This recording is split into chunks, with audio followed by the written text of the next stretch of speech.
Assalamualaikum warahmatullahi wabarakatuh. Apa kabar anak-anakku semua? Mari kita kembali dalam pembelajaran akidah akhlak. Tapi sebelum kita belajar, mari disiapkan alat-alat pembelajarannya, terutama buku modul akidah akhlak.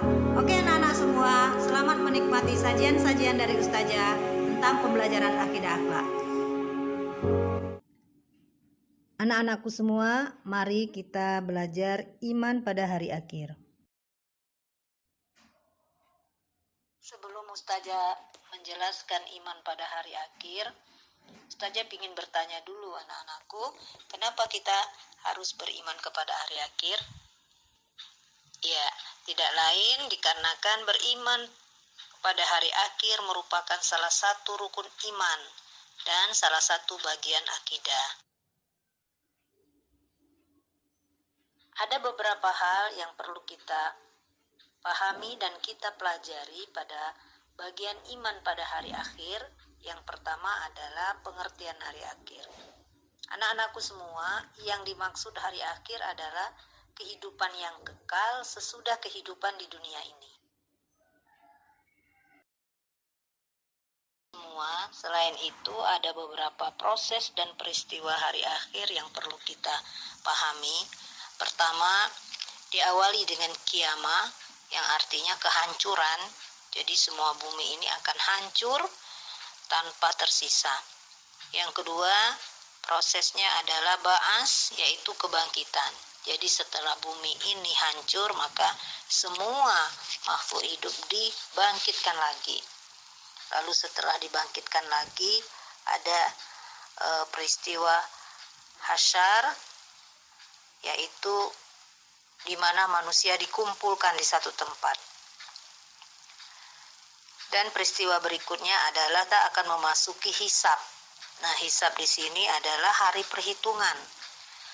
Disinilah amalan kita akan diperhitungkan.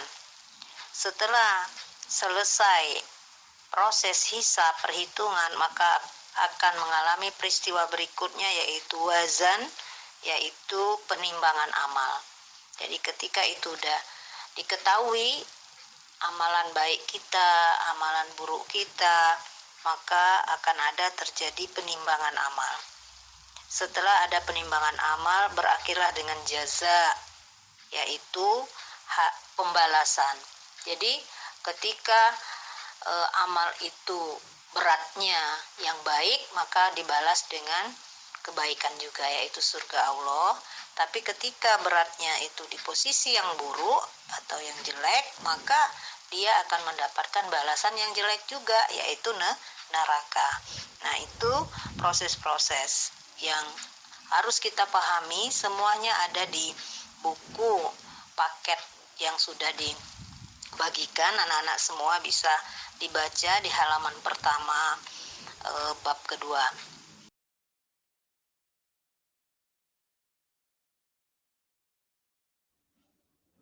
Nah, anak-anakku, sebelum terjadinya proses dan peristiwa ini, kita juga akan memahami tentang alam barzah.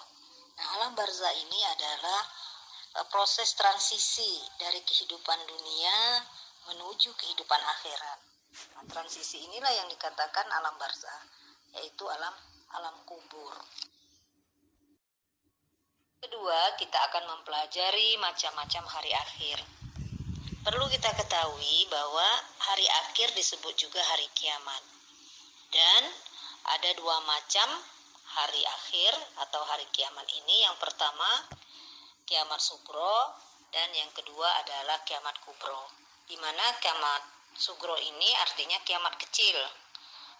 Sedangkan kiamat kubro itu artinya kiamat besar yang terjadi kematian dan kehancuran seluruh alam raya tanpa kecuali. Peristiwa ini terjadi kiamat sugro. Insyaallah akan kita pelajari pada bab ini juga. Anak-anakku semua, selain itu kita juga harus tahu tentang tanda-tanda kiamat kecil dan tanda-tanda kiamat besar. Di antaranya salah satu contoh daripada tanda-tanda kiamat kecil itu, satu, banyaknya terjadi gempa atau bencana di mana-mana. Yang kedua, zaman yang berdekatan, maksudnya jarak yang jauh antara satu tempat dengan tempat yang lain dapat ditempuh dalam waktu terasa sangat singkat dengan transportasi modern. Yang ketiga, timbulnya berbagai fitnah karena perbedaan mazhab, perbedaan politik, kemasyarakatan, perekonomian, dan selanjutnya yang kelima, manusia berlomba-lomba meningkatkan bangunan rumah. Nah, itu semua tanda-tanda akan terjadinya kiamat kecil. Nah, banyak lagi tanda-tanda yang diuraikan di buku modul kita ya, halaman 16. Silahkan anak-anak baca, pahami dengan teliti. Di situ terjadinya tanda-tanda kiamat kecil. Banyak contoh-contohnya terjadi kiamat kecil itu anak-anakku semua, seperti kematian, bencana, ya, adanya gempa dan sebagainya. Dimanapun perlu kita pahami juga tentang tanda-tanda kiamat besar. Contohnya terbitnya matahari dari barat, keluarnya Dabah, munculnya Imam Mahdi, munculnya Dajjal, dan turunnya Isa Al-Masih putra Maryam. Nah, ini tanda-tanda yang diuraikan di beberapa hadis. Semoga anak-anak semua semangat untuk mempelajarinya. Di modul salah satunya juga dengan sumber-sumber yang lainnya bisa dicari.